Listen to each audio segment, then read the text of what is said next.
Space, the final frontier.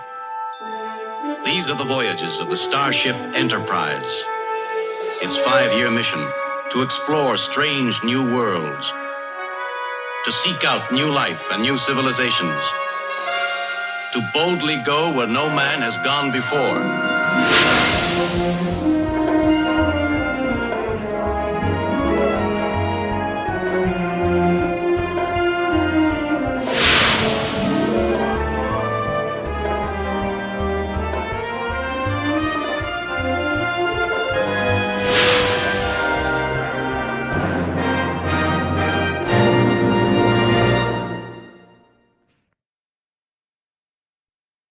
Okay, welcome to the Well Dwellers podcast. I'm your host, Eric Freiberger. I am stoked to bring you today's conversation with my good friend, Ty Ragan. He's been a guest on the show before, and today we're doing something a little fun. We're talking about Star Trek and disabilities. Before getting into it, I just feel compelled. I need to share a bit of background story with you when it comes to Star Trek and myself. I grew up in the Star Trek world.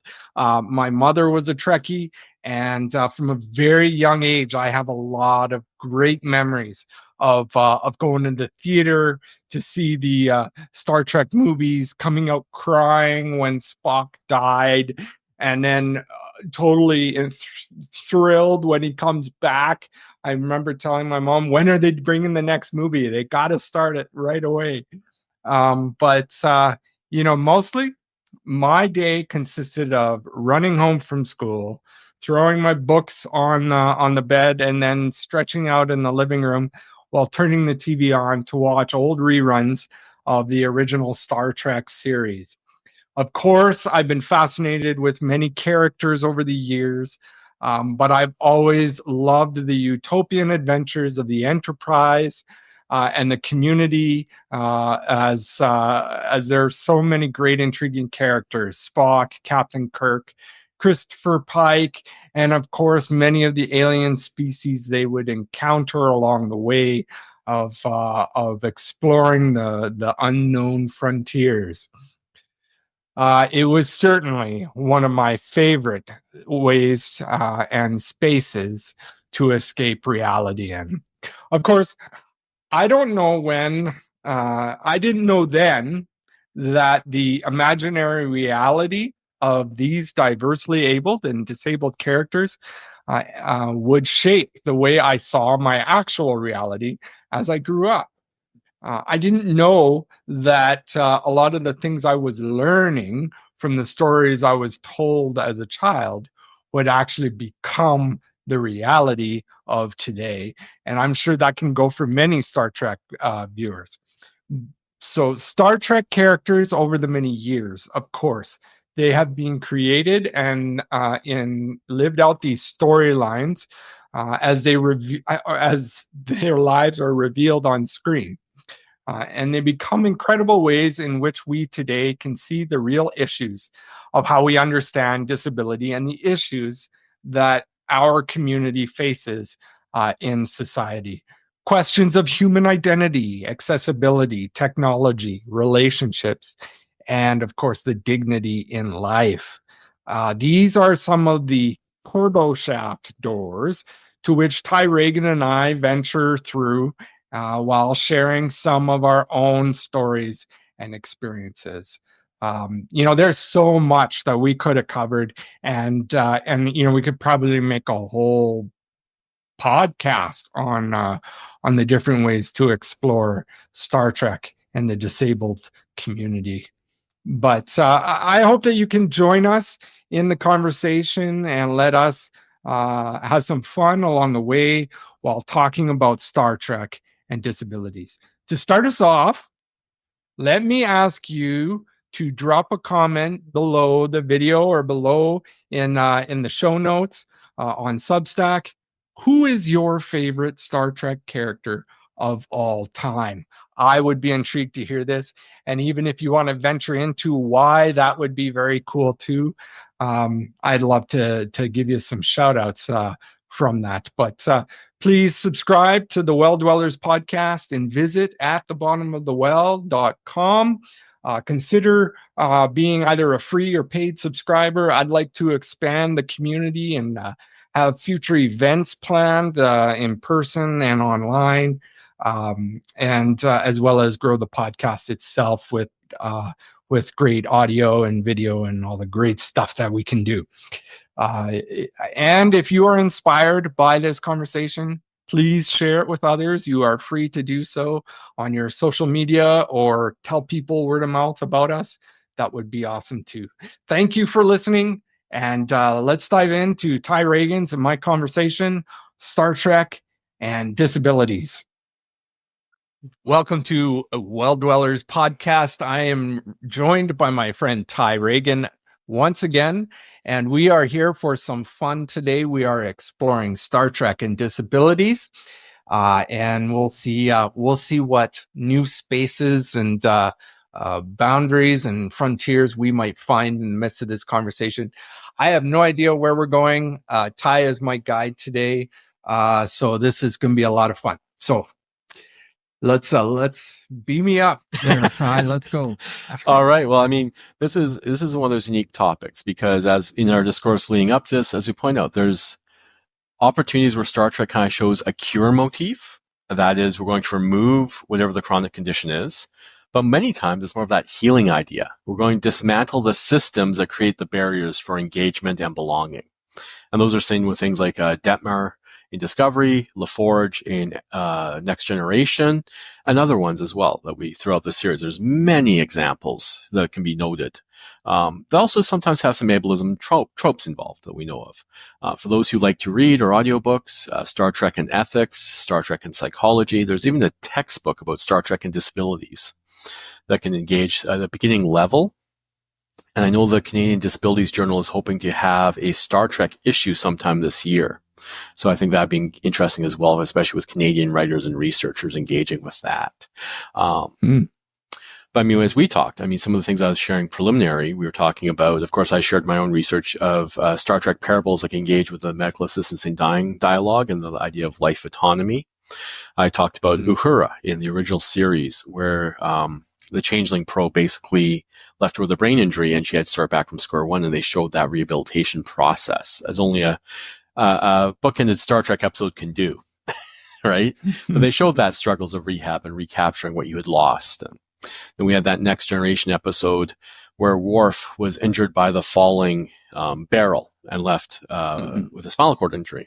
And that struggle with himself within about wanting Riker to go through the Klingon ceremony and Riker turning it back on saying, well, this is for your son to do. And Worf having to wrestle through what this looks like in that transition that can happen from ability to a disability and having to actually rely on others more. Even though we should be an interdependent community species, we uphold this idea of individualism so much.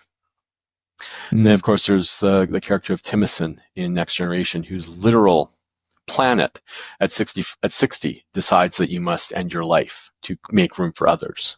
So that arbitrary decision. And you had brought up the Armageddon effect of the original series, where they were fighting this war, but it was done on computers, and then people just reported to basically this chamber to end their lives. And those ideas around that kind of thing. But then we started talking a bit more about what else we could see in Star Trek. And we started talking about a character that actually, if it wasn't for the fact they had to save some money in season 1, we would never even knew existed.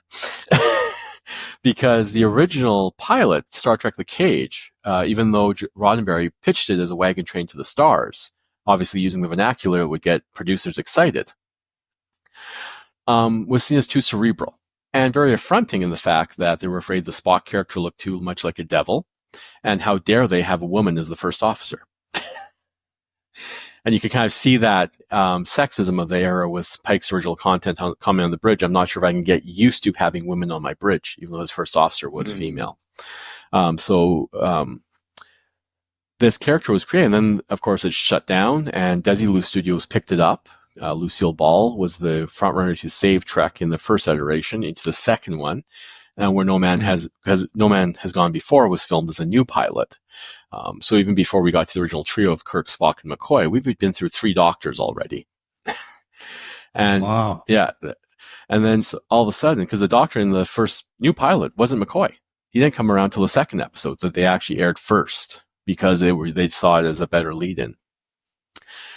And what you saw though was they had all this film. They'd made a 2-hour pilot for the show, and they had to do something with it. And one of the ways they could save money, of course, was by doing one of those episodes where you shared other episode things that have become so familiar as a trope in shows. But what we were talking about was the intrigue that happened with the Pike character, because obviously Jeffrey Hunter wasn't available. I can't remember if he had passed away by that point or not, but they had cast a new actor. But also, too, what were you going to do with this character? And what they had done was scripted this accident that left Pike disfigured, nonverbal, and trapped in as the vernacular of the day, in a wheelchair. So an assist mobile device. And literally, when you look at the device they put him in the original series, it almost looks like that movable iron lung. We literally had the 3 lights that you saw in the intro. That was for yes and no kind of thing, for as though we could communicate. And so this whole idea of the menagerie, this 2-part episode, which was also quite innovative at its time. It wasn't, we saw this more with Star Trek Next Generation with their season finale cliffhangers. The Deep Space Nine got a bit more serial edict. But this idea of what does a person's life autonomy mean? Because we saw there was not a desire to end Pike's life, because everyone who knew him in the Starfleet knew who he was and who he still was, even though he may have been, as we would use in our vernacular, kind of locked in and nonverbal and unable to understand. Some government services may say not cognitive, but as we saw in the episode, and as we see with many folks who may not be verbal or mobile, that's a misnomer. We just have to figure out how to communicate with them. But Spock, who was a close friend of his former captain, hatched a plan. And this is where some of the great discussions can happen with Star Trek, especially with the original series. And the plan was to basically kidnap his former captain, hijack his ship, and take Pike to the planet Talos 4, which was from the cage. And Talos 4 had a woman named Vina the Telosians had found and rebuilt, but the Telosians were all telepathic. So it's kind of like the idea machine, the Matrix, the brain, the vat philosophical arguments, or virtual reality today, or Second Life games. And basically, Spock's point was he was going to get his captain to Talos 4 to be able to live the life that he thinks his captain communicated to him he wanted to live. And the whole idea of the court-martial and then seeing the scenes and playing this out creates that ethical discussion. And of course, those who follow New Trek with Strange New Worlds and Pike's crew, you know that the Captain Pike character in that episode too now has a disability conundrum, in that he knows what's going to happen to him. Kind of like the idea of that progressive condition. And how is this going to shape his life? And they actually did an excellent episode where Pike was able to avoid the accident and how that played out as a negative end result for a broader community. So this is trying to speak to what's happening with the Pike character. And this is where we came to this conversation of what is happening. What are pieces of ableism we see? What are pieces of personhood we see? And in this, and I mean, I even touch on the newer movies that kind of saw Pike as Kirk's mentor, and then he had a spinal cord injury in those new movies, what they call the Kelvin timeline, and was still involved in leadership because it was just that spinal cord injury piece, and he was still active until his death in the movie series. So that's where we are with Pike, and that's where we kind of bring this idea up is, what does it mean to live a quality of life, a life of meaning? This kind of the idea is being brought forward here. That I'm presenting to you and us to discuss. Yeah, absolutely. I remember watching that episode years ago when I was young, before I was actually in a wheelchair. And to see him, you're going to have to correct me if I'm wrong here. But from what I remembered, he chose to remain, he wanted to remain on the planet with the Telosians.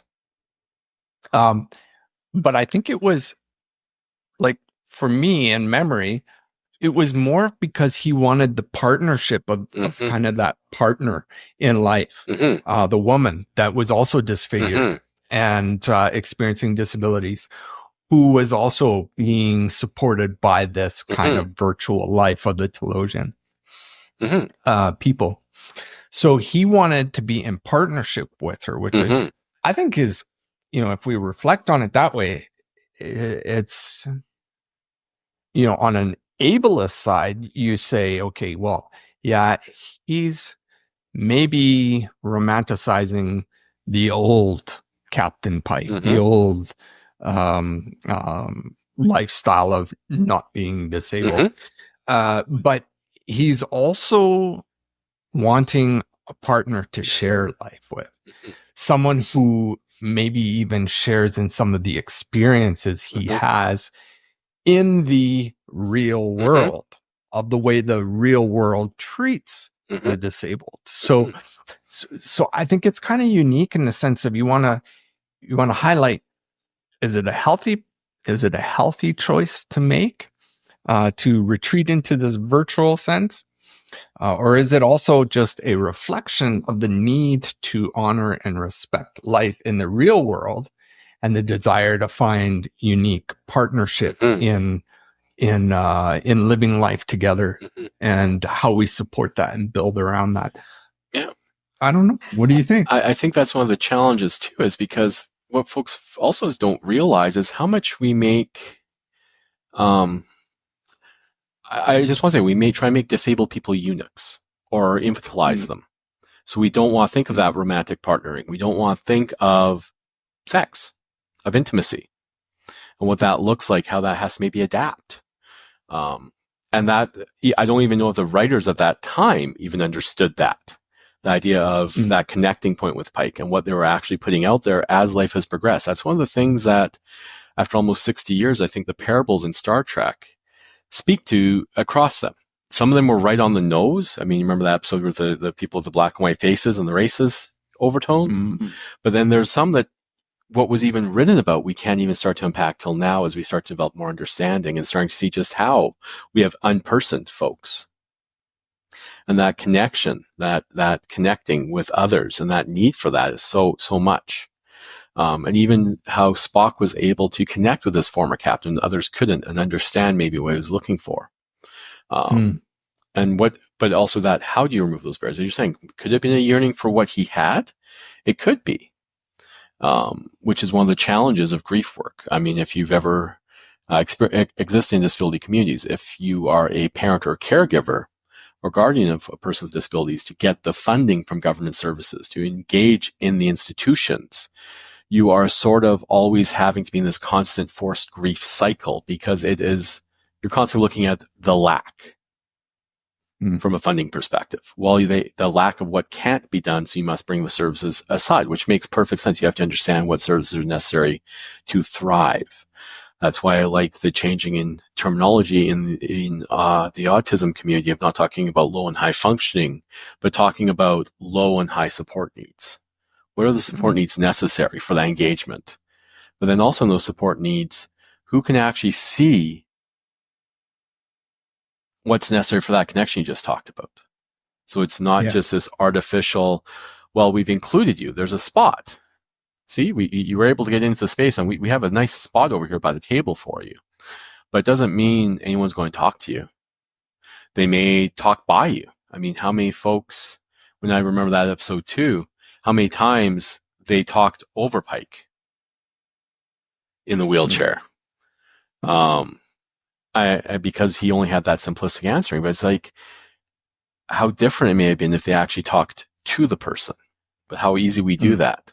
You're with somebody with a disability and they just talk past them to the other people involved. Yeah. And my imagination's going too towards the idea when you talk about funding and resourcing, but also partnering and building community. The Telosians introduce a very interesting thing. If, on the one hand, you want to say, come on, it's Star Trek. It's the future. Why can't they just heal Captain Pike? Let's just heal him and make him whole again. Whereas the Telosians are offering, saying, we have a technology, a resource, a funding for that resource. and a partner in which he can build community. Let's partner in this and help Pike find what they're perceiving as a how do we call it? Whole life? It's not, but yeah. but a lived out whole life within that resource. And I think, logically, when you look at the real world today, I think a lot of people are kind of in that mode where it's here, we'll give money, lots of funds for you. Even the government says, here's a bunch of nonprofit funds for you to resource and use. But we're going to shut down programs. We're going to not provide the community in which these resources can best be exercised and spent and used to develop, bringing dignity and respect to people with disabilities, and build community around them so that they can have a rich life experience. So I think, Star Trek does that good as a story technique. In The Next Generation, I can't remember the name of it, there's an episode where Geordi went to a planet because of his visor and his eyesight. And the way they were talking, interacting, they were surprised about how connected and purposeful Geordi's life was, because on their planet, he never would have been brought to term. That's how much genetic testing they had done to kind of create this non-diverse species, which is really what I think it comes down to, is how much of that diversity, especially when you live in a world. There's some countries, they're not having babies with Down syndrome born because of genetic testing. And now there's some research being looked at for autism. So even before you know what it looks like on the spectrum with that diagnosis, you're already being placed in that decision-making process. And so, when we look at this idea with Telosians and Pike, where and how is that decision being made? And who gets to make that decision? I think that's another important fact. Nobody knows after the accident what Pike's decision was. We find out that, and respectfully so, Starfleet officers who were his comrades, his friends, knew the value of him as a person. But they also admit they didn't know what else to do, which is also intriguing. As you said, it's the future. Why can't they just cure this? I think that's one of the beauties of Star Trek, is there's certain things that are cured, right? There's certain debilitating conditions, illnesses that are cured. They shouldn't exist. But then there's this acceptance, that Vulcan principle of IDIC, infinite diversity and infinite combinations of going, okay, your brain doesn't work this way, or it's been injured, or you need help because of this skeletal thing. There's some species that have to have different gravities. Geordi's vision. When you look at the characters of Data and Spock, sometimes they are used to point out autism spectrum, and that seeking of trying to be typical, but actually being accepted for who you are. Being able to engage and understand diversity and what it takes. And so even with Pike, it's that idea of, well, what barriers need to be removed? And then after that, let's also have that follow-up conversation of, is this the only way he should have been allowed to, or been able to? I don't know if it's allowed or able to connect for that purpose, that connection to live out a life in the sort of experience machine the Telosians provided. Should there have been something more done within community itself? Spock himself is kind of a unique character too, when you think of that struggle between what it means to be disabled and what it means to be normal. In the sense when as you were describing, Spock within the Star Trek world is being, what do we say, attacked for his volcanisms and stuff. The McCoy's constant, right? Yes. An adolescent. You green-blooded so and so. But I think also uniquely, what he reflects is the internal struggle many people with disabilities also face. Yes. I'm half human and half Vulcan, but I don't want to be human. I want my Vulcan non-feeling, non-expressive. And you saw logic. and you saw that in the motion picture when he failed that right to be full Vulcan, if you will, because his brain works differently, because he has that genetic predisposition to emotion. I'm not capable of that emotion. And I love, I mean, the interplay between McCoy and Spock, you can look at as his anti-disability thing from McCoy, or his prejudice. I mean, he's an old country doctor. Right. Those get played up. I'm not a magician, Spock, just an old country doctor. But as you watch the movies, and then you watch when Spock dies, who does he give his essence to that he knows will make sure it happens? It's not Kirk. And some will brush off saying, well, he didn't see Kirk before this happened. It's like, yes and no, but I mean, in that moment, he could have chosen Scotty. He could have chosen anybody. But he chose this person who, I think in that moment, even though they prodded each other, almost replicate that healthy friendship that you would expect, where in that acceptable manner, you can jovially poke fun at each other, because he poked fun just as much back. But they also knew how each other functioned. They almost knew, as their characters grew through the original series, the anime series, and the movies, the boundaries. Those boundaries of connection, belonging, those boundaries of, that's crossed the line, shut up right now. Right? So it also creates those interesting things of, sometimes that connection and belonging, folks are saying, well, how can you interact that way? And it's going, but would you interact that way with your quote unquote normal or typical friends? So how is it any different when you're hanging out with your diversity group? Yeah. And uniquely too, and I think this is pretty, I don't know, I just find it really expressive and neat. But that boundary you speak of is almost like the mirror reflection. So Spock sees being human, the disability. Yeah. McCoy sees being Vulcan, the disability. Yes. But when we're able to pass through that barrier, man, yeah. I'm just thinking Star Trek, what is that? Star Trek 5 when they go through the barrier? Oh yes, go through the barrier and meet the false god. Yeah, exactly. And you have Cybok, who his half brother who got taken in by it because yes. Yeah. He was more human, right? He was tied into his emotions the old ways before Surik. Yeah. So we confront the false god, the false reality that there is no normal. There is creation. There is community. There is the greater what do we call it? Being of light. There is. That Didact principle that McCoy would balk at because it's Vulcan, but is actually what the human side of Starfleet is trying to live out.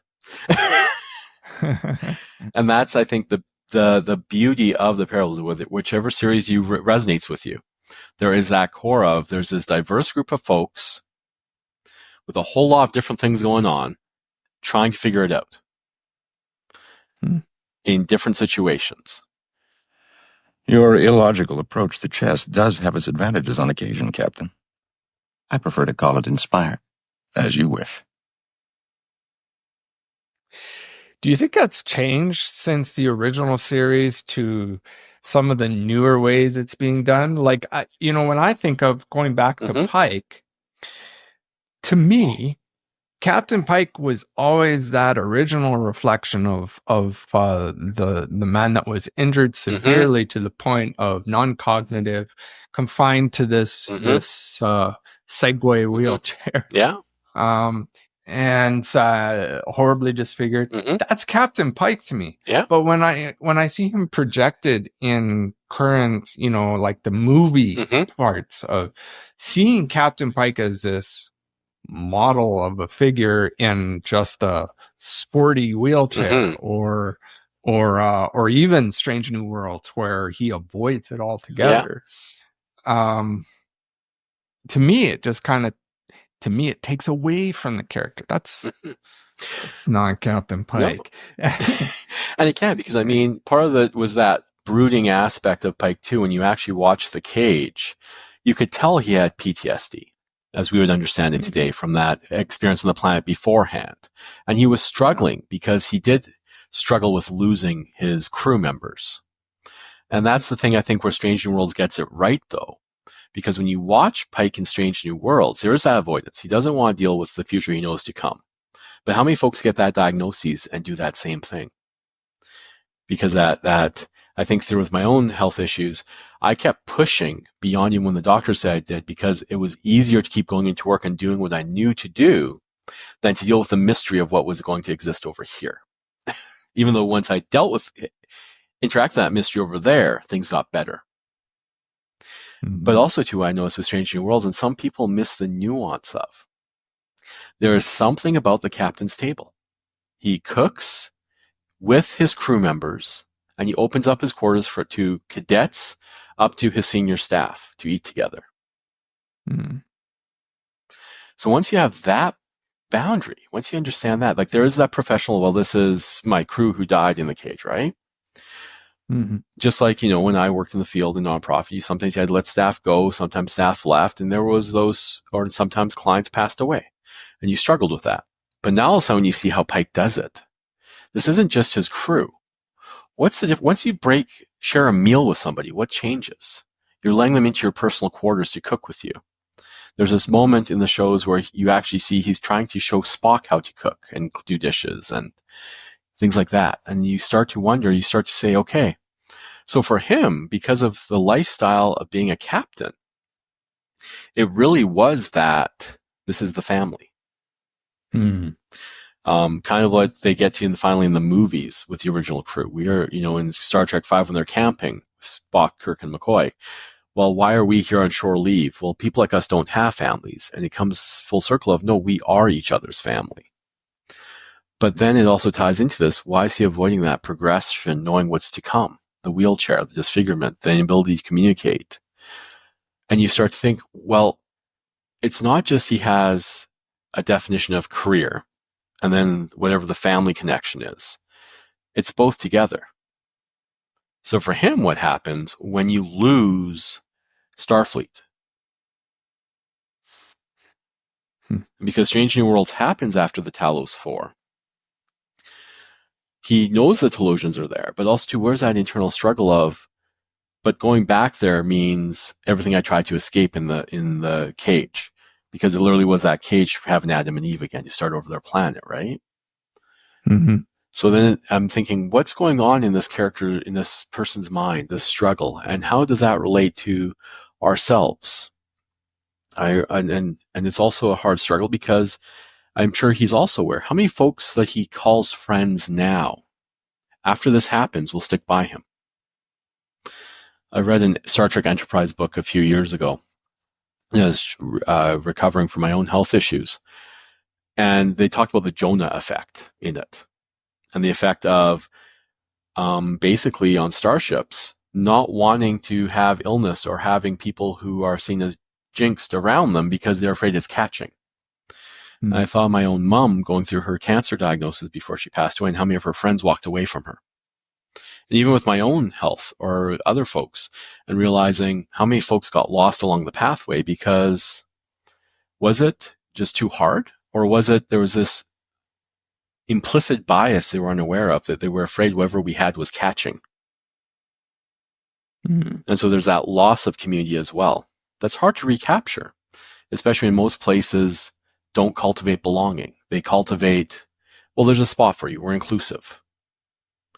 And I think that's what Spock saw at the starbase when he reached out to his captain the first time. It was accessible. He has his accessibility device. He has a communication device. He was included. He was hanging out. People who knew him, knew he was there, would probably come by and say, hey, how's it going? And you get a beep yes or a beep no, right? But did any of them go beyond that with him? And then too, we talk about Spock's struggle of the human and the Vulcan, or as you said, the abled and the disabled. Mm-hmm. And so what was going on with Spock when he saw his friend, which is a very human affect, his friend and his mentor, that helped him reconcile more into being comfortable with who he is, which is the story, I think, of Spock that we can see with disabilities, is Spock's story from the original, from the Cage or even the original series, all the way to when he goes back to the alternate timeline trying to save in the Kelvin universe, is a story of being comfortable with who he is and what that means in sharing that message with others, trying to unify Romulus and Vulcan, which we see happens in Discovery by the 31st century. But also, too, being accepting of the fact that sometimes his human side is beneficial. Sometimes his Vulcan piece is beneficial. And so when you look at the menagerie in Pike, which side was at play? There definitely was a human aspect of, this is my friend, I want to help him. But it was a very logical process in the way he went about it. Going through, falsifying the orders, every step of the way was a very Vulcan logical process. And I think once we can get beyond the codings and the labels we have for support services, which are necessary, unfortunately, in our world, because we like to say everyone has to prove worth. What happens when we actually allow for that internal and external belonging factor? When you can internally belong like Spock was in that moment in the menagerie, and we saw in moments in different episodes of different movies, but you also have that external belonging where he actually saw his friend in need and what needed to happen to help him thrive. And then we can discuss later what needs to happen differently so that Talos 4 isn't the only solution for someone like Pike. Why should he have to plug into this quote-unquote experience machine or virtual reality to have that purpose, that belonging, that ability to engage once more? What healing things need to happen in our communities, our societies, where we can break down those systemic barriers of ableism, racism, sexism, and see the person before us as a full person with all those intersections. Socioeconomics, culture, gender, sexual identity, intimacy, all those things we like to avoid because we focus just on the chair or the way the brain works. And it's like, those are pieces, but they're still just pieces. It's not the person in front of us. I don't know if that makes any sense or if I just was on a rant. Yeah. No, I'm getting it. In fact, I'm also thinking of it in the context of Data, with his brother Lore, right? Data's wrestling and wants to be that human. Sometimes he programs himself with all these jokes and fake laughters.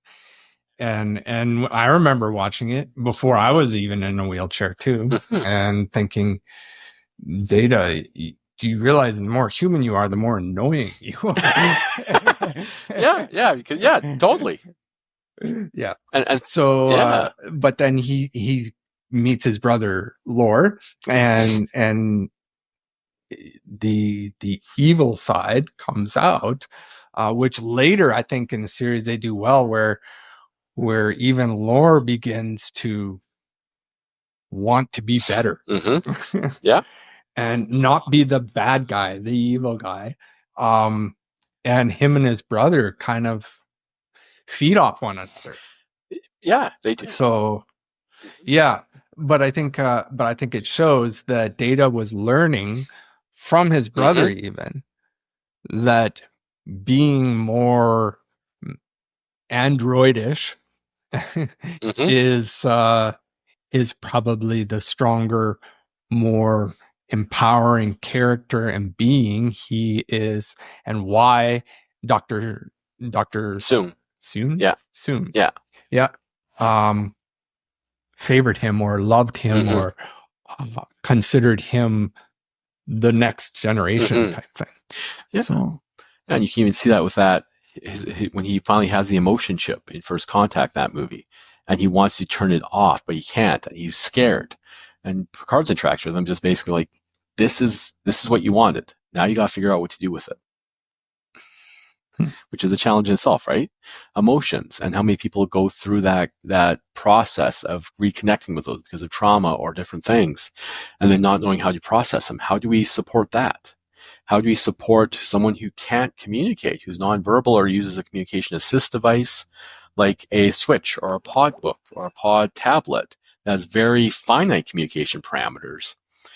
And we think, well, you're just being aggressive. Well, no, think if you took away all your vocabulary and you're trying to express something that you don't have the picture to express.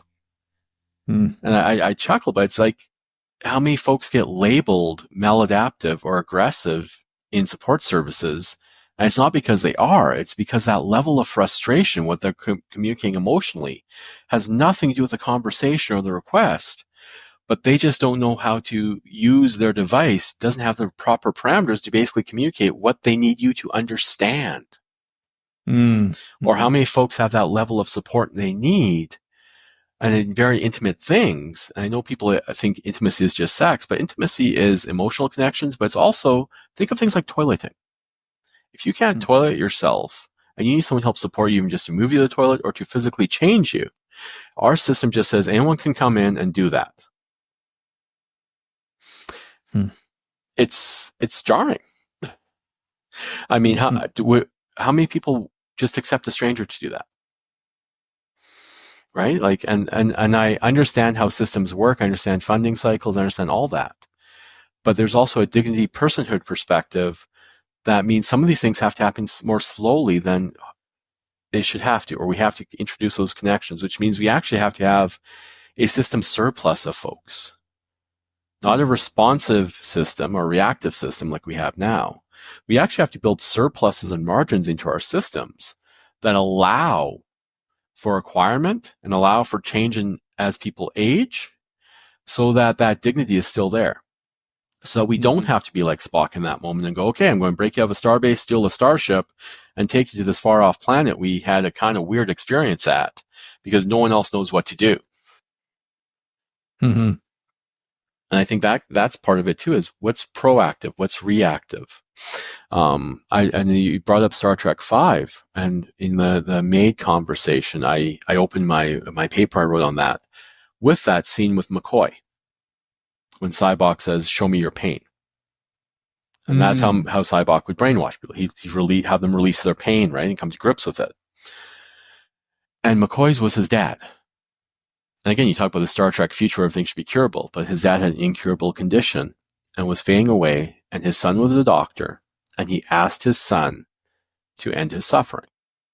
And McCoy, I'm sure they didn't get much into it, but if that's his inner pain, you know the struggle that can happen as a child in that moment. I mean, he wasn't a like childhood age, but he was still the child.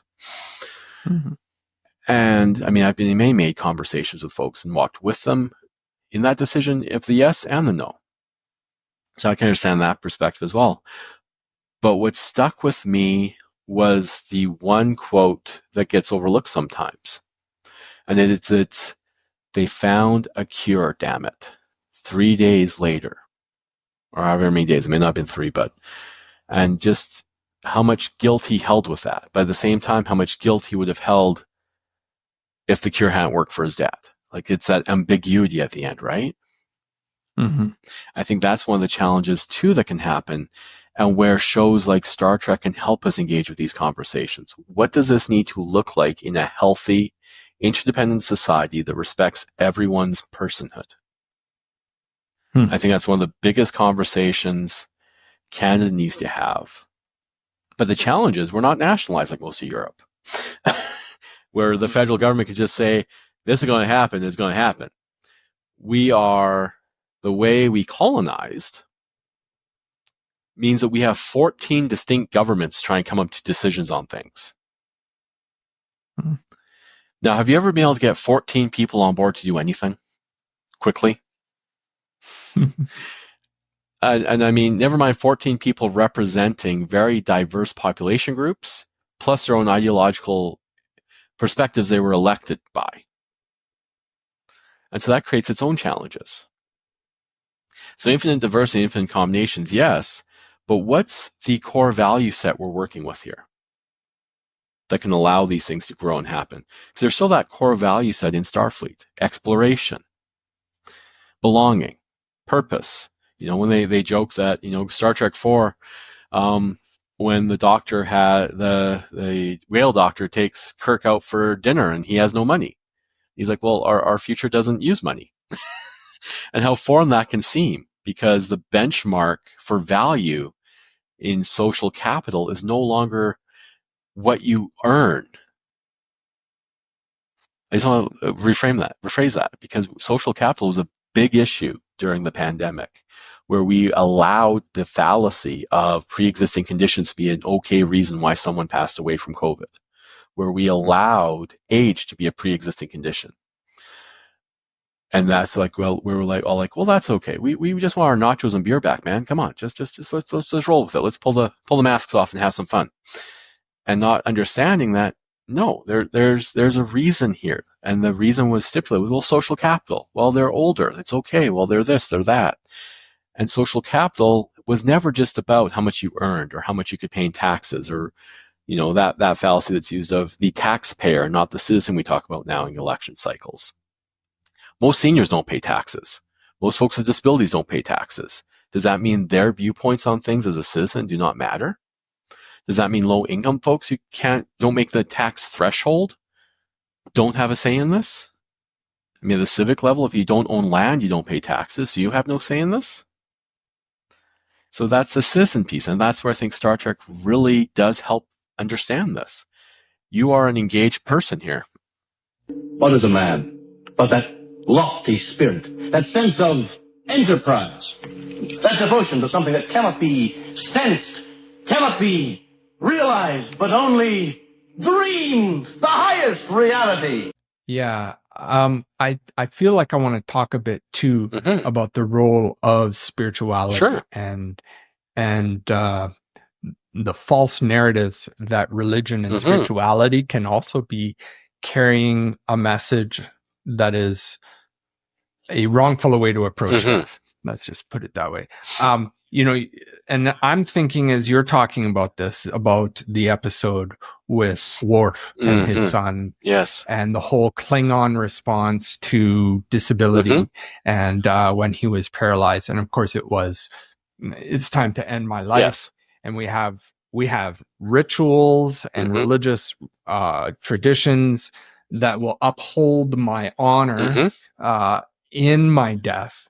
And I want to carry this through in the religious legal sense. And I think that reflectively, it's a good reflection that even the church can do this. Even the Christian church particularly can propagate a false narrative message that supports an end of life scenario as, wouldn't it be better for you to be with Jesus?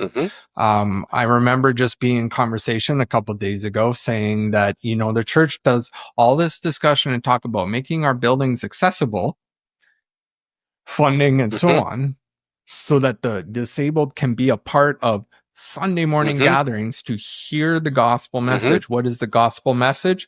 It'll be so wonderful for you once you're dead and in heaven, and cured from your disability. And this is not a gospel message. This is not good news. This is not helpful to building and sustaining a diverse community of diverse abilities that interdepends on one another. It's not. And what if the disabilities don't disappear in heaven? I mean, it's an archaic joke, but I remember one minister friend I had who said, all I know when I get to heaven is I'm going to spend a lot of time laughing about what I actually believed. But it's true, that idea, we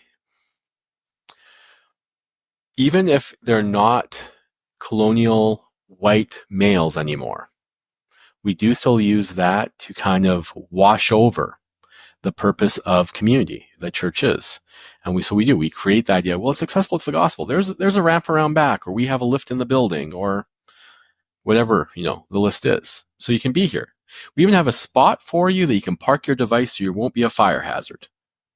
Because you don't want to block the fire lanes. Or maybe we can transfer you out of your device so you can sit in the pew or the chair or whatever shape, or stadium seating, or, I mean, we don't have stadium seating as much in our church in Canada because we only have 34 mega churches.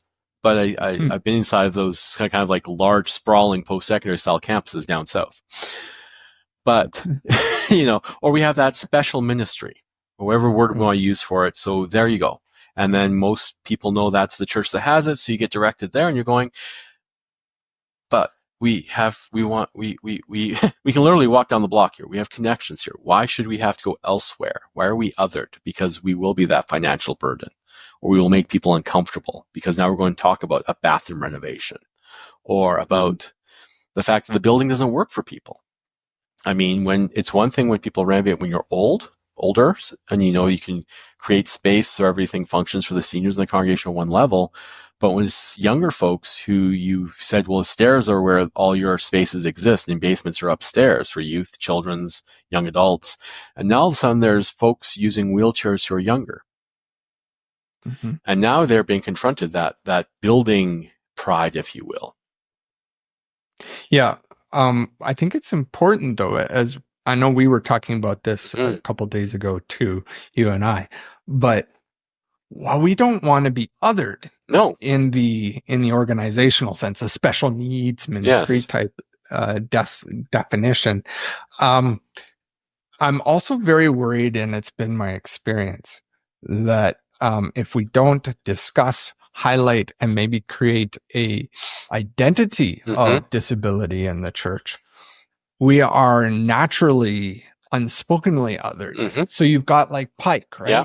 We end up being pushed off part into a virtual reality where we just won't see the wheelchair. Yeah. We won't see the inability not to talk. We just won't talk to you. Yeah. Or we let you go be with your people, and we just won't need to engage or show any kind of presence of that identity. And I think that that's a false reality too. So it's that also that internal struggle. People with disabilities accept that reality. And I don't think that's a healthy response. How do we create a real world in the church and in our world that not only recognizes and talks about the disability presence in our communities, but also does not other them? And I'm not saying you're going to answer that today. And I'm not sure Star Trek answers that either, although I think on odd occasions they seem to show it. Yeah. I think, it is a challenge, and it's the blessing and the curse of what COVID gave us in online streaming. I love the fact I could attend funerals online, or if I was having a rough day or my son was, we could be engaged in a church service still online. And some have rolled that back since then. Some have continued. So it gives that idea that, well, we've included, again, that word, inclusion. And that's what allows, I think, for the othering even more. Well, there's a way you can do this. But again, as you said, if it's not talked about, if it's not highlighted, then there's many families who may be within the intersections of these communities or these funding streams. I may never bring it up because, well, we just don't talk about that in church. It is only about the gospel. The white colonized gospel. Let's make it that clear, because it's not the gospel I read when I see the teachings of Jesus and the way he was. Right. But it's how we practice, and that's what needs to be challenged. It's allowing that othering. And that's where I do sometimes reflect. This Advent season, I actually reflected quite a bit on some of the Marian theology I'd done earlier in my life around Mary of Nazareth. She was for her time period, was one of the ultimate othered. She was a non-Roman citizen, and she was also female. So within her religious and socio-political contexts, she was a non-person. And for me, when I engage with the Gospel of Luke, what astonishes me in that context, understanding that socio-historical context, is God didn't ask Joseph's permission. God didn't go to Mary's dad. God went directly to Mary and said, hey, this is what we want to do. We want to shake things up. All those things that were talked about in your prophetic writings, not as future kind of things like we've done with them, but that just as small of you've gone off track and you have created these situations where all of you aren't belonging. We want to try something here. Will you be a part of this? She could have said no. That's always an option, right? But this young girl looked at her world and I'm fairly certain probably knew what could happen. I mean, she was either going to get cast out the city gates to die or be trafficked. I mean, there wasn't very many options for unwed mothers, especially if their betrothed said, that's not mine. And in that entire context, she said, yeah, let's do this. And then I sit there, as you said, this accessibility of the gospel idea. I'm like, is it the gospel or is it our comfort? We're going to talk about the fact that we'll baptize you. Even though some denominations struggle with how to baptize folks with chronic conditions or complex medical needs or shut-ins. I've done baptisms for shut-ins because their denomination can't figure out how to do it. I'm like, well, you show up and you sprinkle. But only immersion. Only immersion. Oh, some are only immersion. I'm like, well, I don't have the lift to put them in the bathtub, so it's going to be a sprinkling, but I see their heart. Right? Like, and I think that's the thing, right? It's that willingness to let go with what we have created as a structure of saying you're in or you're out. And when I see Jesus challenge in the Gospel of John, Luke, Mark, Matthew, the religious authorities, I don't see him challenging the Jews of his era. I don't see him challenging the Sanhedrin or the Pharisees or the Sadducees or even the Essenes. I read him as challenging the church today. Who have we left outside the gates? Where do we ask for offering during our service? This is my own liturgical background, the rhythm of a service. Where do you ask for the money? Is it at the first end, so nothing's really happened, so it's freely given? Or is it at the end? So we've given you this show, now pay up. What do we honor in the service? Usually what comes last shows you what your church honors the most in your spiritual tradition. So where are you building to? How do we do meals together? How do we ensure folks can all come in? Part of my coming back to church as a young adult, it doesn't happen anymore because unfortunately the organization that they borrowed the van from, it wore out, but this church used to go around with a van from the Legion and pick folks up that couldn't make it to church on their own, the seniors that were shut-ins. So they'd actually go and pick them up and bring them to church service together. And so that's how I would come to some services, because I was with my nan and for some of those weekends, and so we just ride into church together. But that idea of how do we make this work?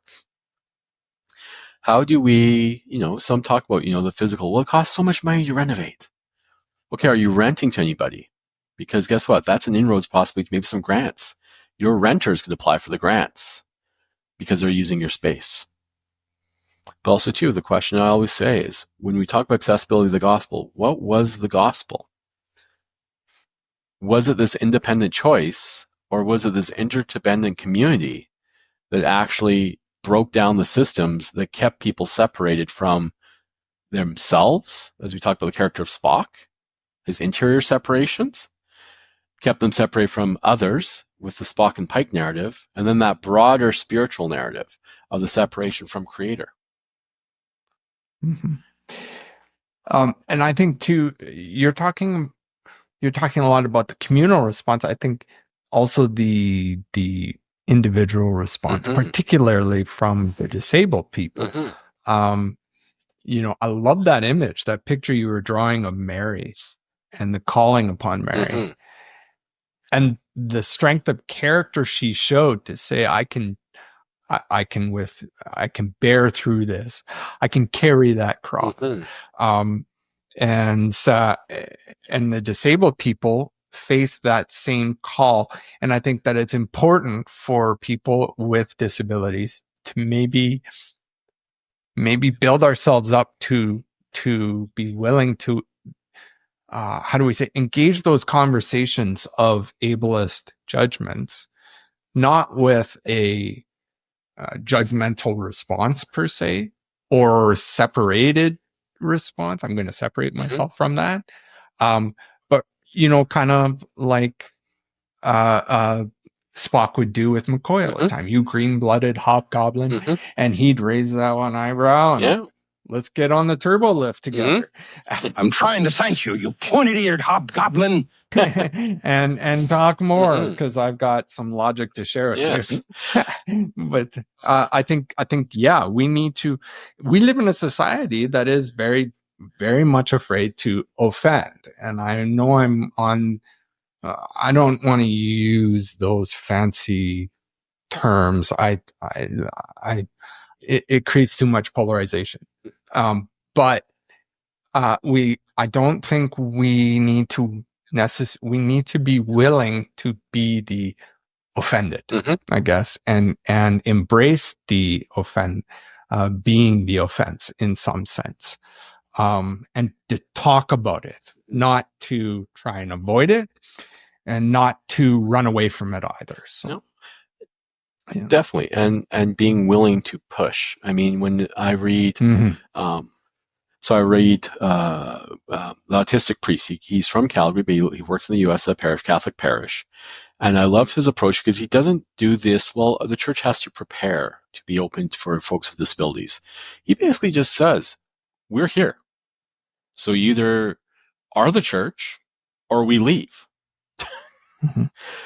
As the essence. I mean, I may not be quoting it directly, but that's kind of the attitude, which is necessary. But also, too, he writes in his first, from the U.S. example, families with persons or families with disabilities are 2 times more likely not to show up to church. Just because they already know the pre-existing headaches in the systems. So in Canada, that's roughly, I think I figured out at one point, we're looking at roughly probably about 85% of families just deciding not to show up. Because they're already part of so many systems of support that create barriers or perpetuate constant grieving, or we're not good enough, or we're not full people.